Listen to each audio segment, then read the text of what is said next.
आइए एक बार फिर से आप सभी का स्वागत है। जीव जनन कैसे करते हैं, क्लास 10th का 8वां चैप्टर है ये, और इसका ये पार्ट 4 और लास्ट पार्ट आज मैं आप लोगों के लिए बना रहा हूँ, जिससे आप लोगों को इस चैप्टर के होने वाले सभी प्रकार के परेशानियाँ आसानी से समझ में आ जाएगी। इसके अलावा मैं आप सभी को बताना चाहूँगा कि यदि आपने इसके पीछे 3 पार्ट जो मैंने बनाया है वो नहीं देखा है, तो आप लोगों को इससे पीछे बनाए गए उन तीनों पार्टों को सही तरीके से देखना जरूरी है, ताकि आपको ये चैप्टर पूरी तरह से समझ में आए। तो आइए शुरुआत करते हैं इसके सबसे पहले स्लाइड से। पहला स्लाइड हमारा कहता है कि शुक्राणु, जिसे हम स्पर्म के नाम से जानते हैं, किसे कहते हैं। सबसे पहले मैं बता दूं कि शुक्राणु के बारे में हम लोगों ने कई बार इस चैप्टर में चर्चा किया है। तो शुक्राणु जो है वो सूक्ष्म होता है, बहुत छोटा होता है, सक्रिय होता है, मतलब एक्टिव होता है। एक गुण की कोशिकाएं हैं जिनका विकास वृषण की शुक्र जनन नलिकाओं में होता है।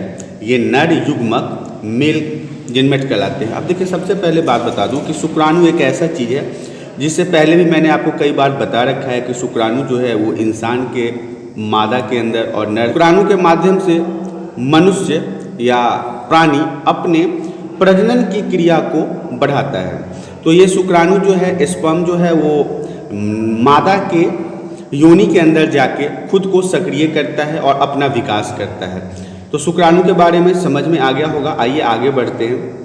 मादा जनन अंग क्या है, तो इसके डायग्राम को मैंने आप लोगों के लिए अच्छे से समझाया था, फिर भी मैं एक बार बता देता हूँ कि मादा जननांग में निम्नलिखित रचनाएं पाई जाती है। अगर मादा जनन अंग की बात की जाए तो उसके जो अंग होते हैं उनके बारे में जान लेते हैं। तो अंडाशय होता है इनके अंदर, और फोलोपियन नलिका होती है, गर्भाशय होता है, योनि होती है और वाल्वा होता है। अंडाशय वो चीज़ है जो महिलाओं के अंदर पुरुष के शुक्राणु के साथ मिलकर भ्रूण का निर्माण करती है। फ्लोपिन नलिका वो है जहाँ पे ये नर के शुक्राणु जो होते हैं वो बढ़ते हैं। गर्भाशय वो है जहाँ पे भ्रूण का निर्माण होता है। योनि वो है जिसके माध्यम से नर का शुक्राणु महिला के अंदर जाता है। वाल्वा वो है जो इनको प्रतिरक्षित करता है। तो ये था मादा जनन अंग के बारे में। आइए अब हम आगे की तरफ बढ़ते हैं। अंडाशय के बारे में फिर से जान लेते हैं कि प्रत्येक स्त्री में जो होता है, महिलाओं में, लड़कियों में एक जोड़ा अंडाशय पाया जाता है। प्रत्येक अंडाशय एक पतली पेरिटोनियम की झिल्ली के द्वारा उदर गुहा की पृष्ठीय दीवार से जुड़ी होती है। अब देखिए, इससे पहले मैंने आपको मादा जनन अंग के बारे में बताया था, जिसमें बहुत सारे अंग आपको दिखाया था। तो ये जो अंडाशय होता है वो इन्हीं के दीवारों पे चिपकी सी होती है, जो पुरुष के शुक्राणु के साथ मिलकर अटैच हो जाती है। अंडाशय संयोजी ऊतक के एक आवरण ट्यूनिका एल्बुजिनिया से ढका होता है। इसके आवरण के नीचे जनन एपिथेलियम पाया जाता है, जिससे अंडाणु विकसित होते हैं। अकेला शुक्राणु या अकेला अंडाणु दोनों अपने आप को विकसित नहीं कर सकता है। इन दोनों को आपस में जब तक संयोग नहीं कराया जाएगा, जब तक आपस में मैच नहीं कराया जाएगा, मिलाया नहीं जाएगा, तब तक किसी भी प्रकार का निषेचन का क्रिया होगा ही नहीं। अगर कोई मादा ये चाहे कि वो अकेले प्रेग्नेंट होके किसी भी अन्य जनन अंग के माध्यम से कोई प्रजनन की क्रिया को करना चाहती है, तो ये असंभव सा बात है। जब तक कि पुरुष का शुक्राणु महिला के अंडाणु के साथ नहीं मिलेगा, तब तक वो किसी भी प्रकार के प्रजनन का काम नहीं कर सकती। और प्रजनन करने के लिए सबसे पहले निषेचन होना चाहिए, और निषेचन का नियम यही है कि महिलाओं का अंडाणु और पुरुष का शुक्राणु जब तक आपस में नहीं मिलेगा, किसी भी प्रकार के निषेचन की क्रियाएँ संपन्न नहीं होगी। अब यहाँ पे मैंने आपको अंडाशय के लिए एक डायग्राम बनाया है। देखिए, उस समय बताया था मैंने कि दीवार पे एक चिपकी सी हुई होती है, तो वो क्या है। तो देखिए, ये मादा जनन अंग है। ये मादा जनन अंग है जिसके माध्यम से वो प्रजनन की क्रिया करती है। तो यहाँ पे ये जो दीवारें आपको दिख रही है, इसके ऊपर जो ये वाइट आपको चिपका हुआ सा दिख रहा है, यही है अंडाशय, जो महिलाओं को जनन करने के लिए काफ़ी फायदेमंद होता है और ज़रूरी भी होता है। फैलोपियन नलिका क्या है? यह एक जोड़ी चौड़ी नलिका है जो अंडाशय के ऊपरी भागों से शुरू होकर नीचे की ओर जाती है और अंत में गर्भाशय से जुड़ जाता है। देखिए, फैलोपियन नलिका जो है, इसी के अंदर शुक्राणु जो है वो सही तरीके से आगे बढ़ता है, निषेचन की क्रिया करता है। और इसका जो एक पाइप होता है वो जुड़ा होता है महिला के गर्भाशय से, मतलब गर्भ में, जहाँ पे बच्चे का पूर्ण रूप से सुरक्षित विकास किया जाता है। नेक्स्ट है फ्लोपियन नलिका की दीवार मांसल एवं संकुचितशील होती है। मांसल मतलब वो मांस से बनी होती है और सिकुचने वाली होती है। फ्लोपियन नलिका जो होती है, जो छिद्र होता है, वो सिकुड़ने वाली होती है और फैलने वाली होती है। इसकी भीतरी सतह पर सिलिया लगी होती है जो अंडाणु को फैलोपियन नलिका के नीचे की ओर बढ़ने में सहायता करता है। अब क्या है कि जब वो नलिका के अंदर आप देखेंगे, नलिका के अंदर क्या होता है कि एक तो वो मांस का बना होता है तो सिकुच और फैल दोनों सकता है। इसकी भीतरी सिर पर सिलिया लगी होती है। सिलिया मतलब एक चिकनाहट होती है जिसपे अंडाणु सही तरीके से विकास कर सकता है और अंडाणु को फ्लोपियन नलिका जो है वो नीचे की ओर बढ़ने में मदद करता है। यही वो एक नलिका होता है जिसके माध्यम से जो अंडाणु होता है वो गर्भाशय तक पहुंच पाता है। अगर नलिका नहीं होगी तो वो गर्भाशय तक नहीं पहुंच पाएगा। आगे की तरफ बढ़ते हैं। ये है हमारा फ्लोपियन नलिका। देखिए फ्लोपियन ट्यूब में क्या होता है, ये तो हमारा योनि हो गया जिसके माध्यम से पुरुष का जो शुक्राणु है वो मादा के अंदर तक जाता है। अब यहाँ तक अगर शुक्राणु आ गया तो वो क्या करेगा, यही फ्लोपियन ट्यूब है, यही फ्लोपियन नलिका है जिसके अंदर हमारा अंडाशय, यहाँ पे देखिए दीवार के साथ चिपका हुआ है ना, तो यही अंडाशय जो दोनों साइड एक जोड़ा होता है, मैंने पहले भी बताया था। तो ये शुक्राणु जो है इनके साथ मिलके आगे की तरफ गर्भाशय की तरफ बढ़ते हैं। कभी कभी इनमें रुकावट भी हो जाता है जिसके कारण मादा महिला लड़की गर्भवती नहीं हो पाती है। तो आगे की तरफ हम आपको बताते हैं कि आगे क्या है। नेक्स्ट है गर्भाशय। अब गर्भाशय क्या है, यह मोटी दीवार वाली पेशीय थैली के समान रचना है जो मूत्राशय तथा मलाशय के बीच श्रेणी गुहा में स्थित होता है। गर्भाशय वो शरीर का अंग है जहाँ पे भ्रूण या निषेचन का विकास होता है। गर्भाशय की गुहा में ही भ्रूण का विकास होता है, ये मैंने आपको बता दिया है। इसकी गुहा सामान्य स्थिति में 7 से 8 सेंटीमीटर होती है, परंतु भ्रूण के विकास के समय यह बढ़ जाता है। नॉर्मली अगर गर्भाशय की बात की जाए जहाँ पे बच्चे पेट के अंदर रहते हैं तो आप देखे होंगे कि नॉर्मली जो लड़कियाँ होती है या महिलाएं होती हैं उनका पेट छोटा होता है, लेकिन गर्भ के दौरान उनका पेट जो है वो बड़ा हो जाता है, ऊंचा हो जाता है और जैसे जैसे समय 9 महीने का पूरा होता है उनका पेट और ज़्यादा बड़ा होता चला जाता है।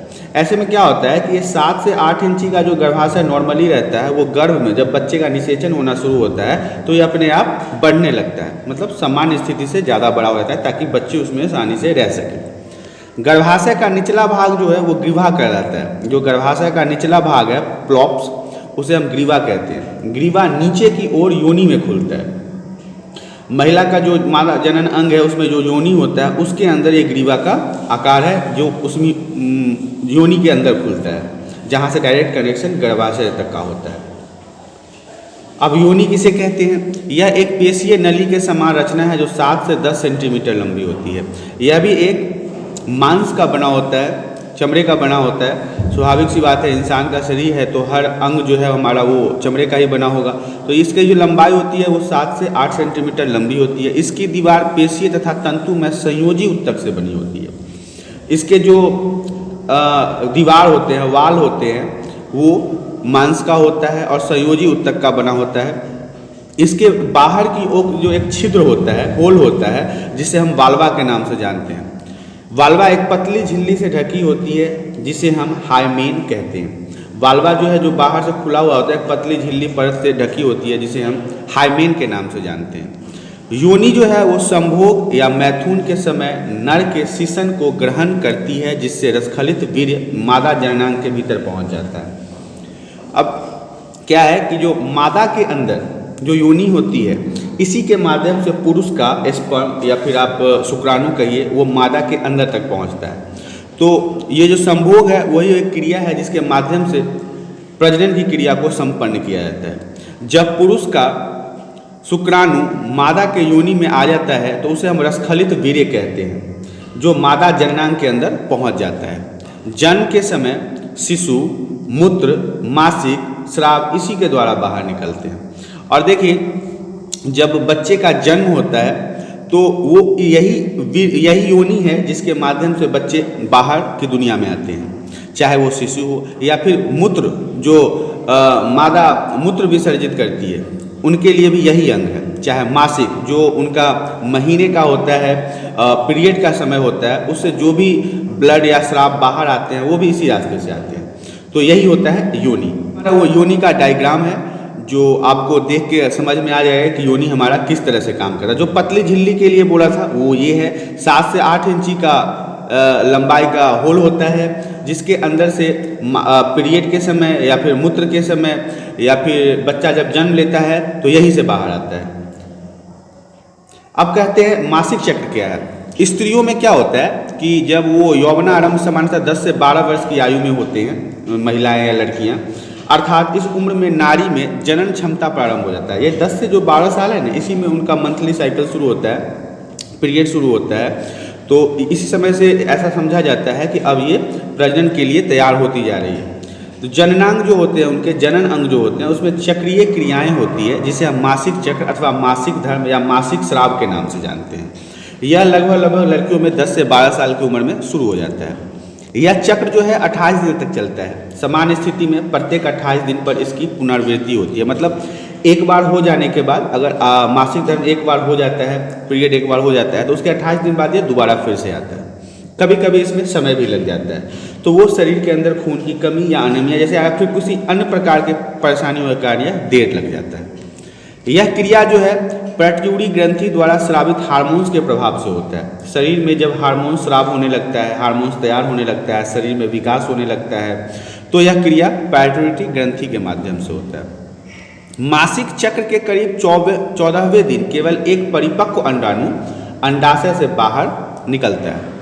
जब मासिक चक्र के करीब 14 दिन हो जाते हैं, उसके बाद एक संपूर्ण बना हुआ अंडाणु शरीर के अंदर से बाहर आ जाता है। यह अंडाणु फ्लोपिन नलिका में पहुंच जाता है और उसके बाद फ्लोपिन इसको बचा भाग पीले रंग का होता है। अब यह पित्त पिंड के नाम से जाना जाता है।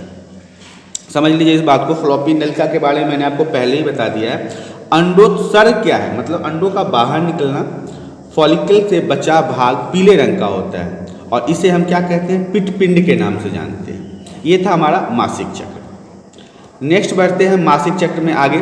तो पित्त पिंड जो है वह एक अंतःस्रावी ग्रंथि है। इसमें एक हार्मोन्स प्रोजेस्टेरोन स्रावित होता है। इस हार्मोन्स के प्रभाव से गर्भाशय की दीवार और मोटी हो जाती है। जब यह पीले रंग का जो परिपक्व अंडाणु होता है बाहर निकल के दीवार से चिपक जाता है, तो धीरे धीरे चिपकते चिपकते यह दीवारें जो हैं, मतलब कि शरीर के अंदर का, वो मोटा हो जाता है। 36 घंटे के भीतर अगर यह अंडाणु शुक्राणु के द्वारा निषेचित नहीं होता है, तब यह नष्ट हो जाता है। अब आप लोग के मन में एक क्वेश्चन होगा कि कौन सा ऐसा समय होता है जिसमें महिलाएं गर्भ धारण कर लेती है। तो मैं आपको बता दूं कि ये जो 36 घंटे के अंदर जो अंडाणु आके दीवार पर चिपक जाता है, परिपक्व मतलब पूर्ण रूप से तैयार, यह इसको अगर उसी समय अगर योनि में पुरुष का शुक्राणु आ जाए 36 घंटे के अंदर, तब महिलाएं गर्भवती हो जाती है। अगर वो 36 घंटे के बाद क्या होता है, ये जो अंडाणु होता है वो नष्ट हो जाता है और इसके बाद दो अंडाणु जो है 2 हफ्ता या 14 दिन बाद योनि से बाहर निकल जाते हैं। इस क्रिया को हम मासिक चक्र के नाम से जानते हैं। यह स्राव करीब 3 से 5 दिन में समाप्त हो जाता है। जो पीरियड का समय होता है महिलाओं में या लड़कियों में, वो 3 से 5 दिन का होता है। अगर अंडाणु शुक्राणु से निषेचित होने में सफल हो जाता है, तो यह निषेचित अंडे का भाग विकास गर्भाशय में होने लगता है।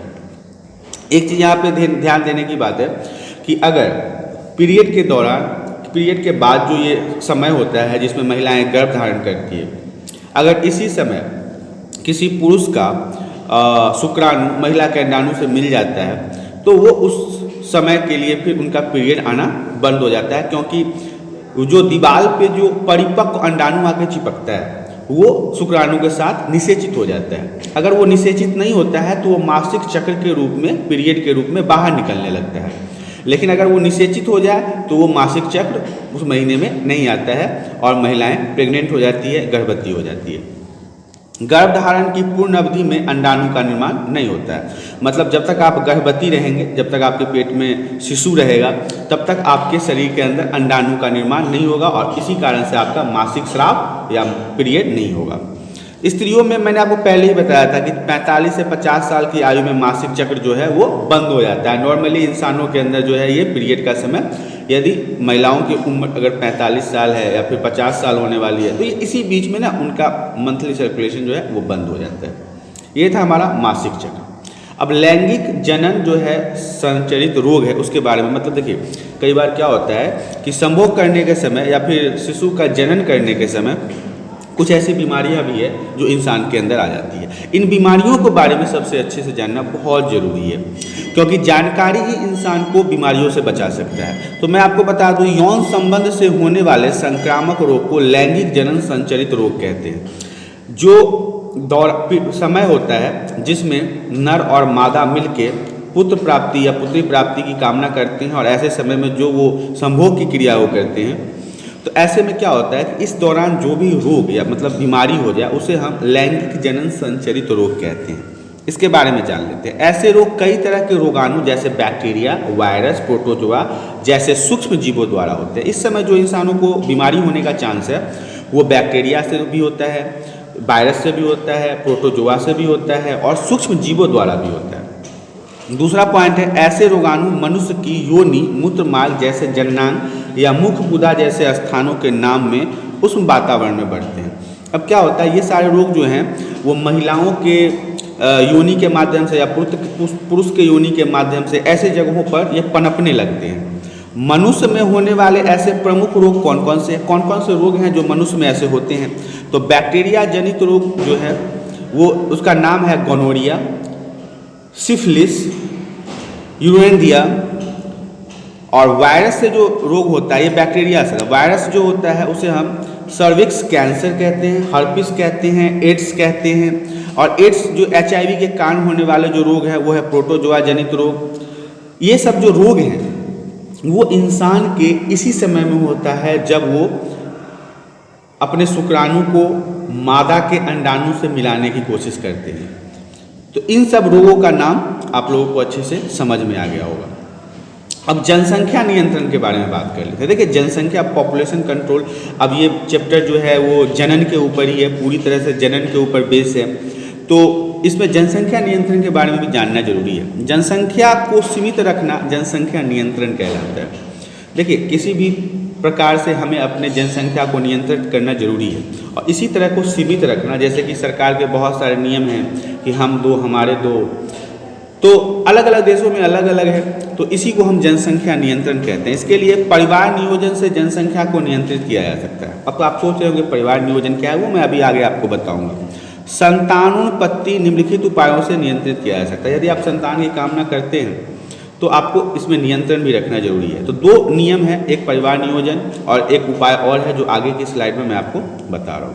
पहला तो जो है वो प्राकृतिक विधि है जिसके माध्यम से आप जनसंख्या को वृद्धि होने से रोक सकते हैं, नेचुरल मेथड है। मासिक स्राव के 14वें दिन के समीप तथा उसके आगे के दिनों में संभोग से दूर रहा करें। देखिए, जब लड़कियों में या महिलाओं में पीरियड का समय होता है, जब वो पीरियड के समय में होते हैं तो उसके 14वें दिन, जब पीरियड शुरू हो जाता है तो उससे 14वें दिन तथा उसके आगे के दिन, मतलब 14 के बाद 28 दिन का पीरियड साइकिल होता है। इस पीरियड में आप क्या करें, 14 दिन जब हो जाए उसके बाद महिला के साथ अपने अंडाणु को, अपने शुक्राणु को महिला के अंडाणु के साथ मिलाने की कोशिश ना करें। इससे क्या होगा कि आप उसके आगे के दिनों में आप संभोग से दूर रह जाएं तो अंडाणु का निषेचन ही नहीं होगा, क्योंकि अंडाणु तो बाहर आ जाएगा, वो दीवार से खत्म हो जाए, 36 घंटे में तो वो खत्म हो जाता है। तो ये प्रकृति विधि है कि आप इस समय संभोग ना करें। इससे क्या होगा कि आपके मतलब कि प्रेग्नेंट होने का चांस बहुत कम हो जाएगा। ये तो प्रकृति विधि था। दूसरा है यांत्रिक विधि, जिसे हम मैकेनिकल कहते हैं। एक बार देख लीजिए, पुरुष जो है वो कंडोम का उपयोग कर स्त्री के डायफ्राम, कॉपर टी तथा लूप जैसे परिवार नियोजन के साधन को अपनाकर अंडाणु निषेचन पर नियंत्रण कर सकते हैं। अभी साइंस का समय है और साइंस ने बहुत सारी ऐसी चीज़ें बनाई है जिससे जनसंख्या कंट्रोल हो सकता है। एक इसी में आता है कंडोम। कंडोम जो है वो पुरुष के शीशन के ऊपर एक कवर टाइप का होता है, जो पन्नी टाइप का होता है, जो उसको पूरे अपने ऊपर रख लेता है। इससे क्या होता है कि संभोग करने के दौरान जब पुरुष के शुक्राणु बाहर आते हैं तो वो इसी पैक में पैक होके रह जाते हैं, जिससे वो मादा के अंदर न जाके बाहरी पन्नी में पैक रह जाते हैं, जिससे मादा के प्रेग्नेंट होने का चांस बहुत कम हो जाता है। तो ये भी है, एक कंडोम के माध्यम से भी आप अपने जनसंख्या पर कंट्रोल कर सकते हैं। ये एक मेथड है। नेक्स्ट है केमिकल मेथड, जो रासायनिक विधियां हैं। अब देखिए इसमें क्या होता है, ऐसी विधियां में विभिन्न रसायनों से गर्भ निरोधक साधनों का उपयोग किया जाता है, जैसे गर्भ निरोधक क्रीम, गर्भ निरोधक गोलियां आदि। साइंस बहुत आगे बढ़ गया, यदि आप रासायनिक विधि के माध्यम से अपने आगे के प्रजनन होने की क्षमता को रोकना चाहते हैं तो आप यहाँ पे कुछ ऐसी दवाइयाँ भी आ गई है, दवाई है बहुत सारे ऐसे जो मेडिकल स्टोर पे मिलते हैं धड़ल्ले से, जिससे महिलाएं गर्भ धारण करने से बचती है। कुछ ऐसे क्रीम भी हैं जिसे महिलाओं के योनि पर या पुरुष के योनि पर लगा के संभोग करने से उन्हें गर्भ धारण नहीं होता है। ये रासायनिक विधियाँ हैं जिसके माध्यम से आप जनसंख्या को कंट्रोल कर सकते हैं। आगे है हमारा सर्जिकल विधि, मतलब सर्जिकल मेथड, ऑपरेशन वगैरह के माध्यम से। इसके अंतर्गत क्या होता है, पुरुष नसबंदी तथा स्त्री नसबंदी किया जाता है। मादा जनन अंग और पुरुष जनन अंग, इन दोनों में जो हमारे अंडाणु और शुक्राणु बनते हैं उनसे इनका कनेक्शन को काट दिया जाता है कि अंडाणु तो बनेंगे लेकिन वो हमारे शिशन के माध्यम से महिला के योनि तक पहुँच ही नहीं पाएंगे, जिससे महिलाएं प्रेग्नेंट नहीं हो पाएंगी। तो ये था हमारा सर्जिकल विधि, जिसमें ऑपरेशन वगैरह के माध्यम से लोग इन सब कामों को करवाते हैं। देखिए कि हमारा ये चौथा पार्ट भी पूर्ण रूप से समाप्त हो गया है। आशा करता हूँ कि आप सभी को पूरा चैप्टर अच्छे से समझ में आया होगा। इसके अलावा मैं आप सभी को बताना चाहता हूँ कि यदि आपको हमारी वीडियो पसंद आती है तो आप हमारे वीडियो को लाइक करें। यदि आप हमारे चैनल पर आज पहली बार आए हैं तो हमारे चैनल को सब्सक्राइब करें, ताकि इसी तरह के एजुकेशनल वीडियो आपको हमेशा मिलती रहे। और सबसे इम्पोर्टेंट बात मैं आप लोगों को बताना चाहता हूँ कि आज ये लास्ट पार्ट था हमारे साइंस का, और ये पुरुष मादा जनन जीव जनन कैसे करते हैं चैप्टर से था। तो ये साइंस में आपको इन सभी चीज़ों के बारे में मैंने विस्तार से बताया है। आशा करता हूँ आपको ये चीज़ें समझ में आ गई। अगर नहीं समझ में आई है तो आप हमें कमेंट करके बता सकते हैं। कमेंट के माध्यम से जो जानकारी आप हमें देंगे उससे हमें यह पता चल पाएगा कि आपको कौन से पॉइंट समझ में नहीं आए हैं, कौन से पॉइंट समझ में आए हैं। अगर आपको कोई पॉइंट समझ में नहीं आता है तो उसके लिए स्पेशल वीडियो मैं बनाने की पूरी कोशिश करूँगा। आज के लिए इतना ही, धन्यवाद।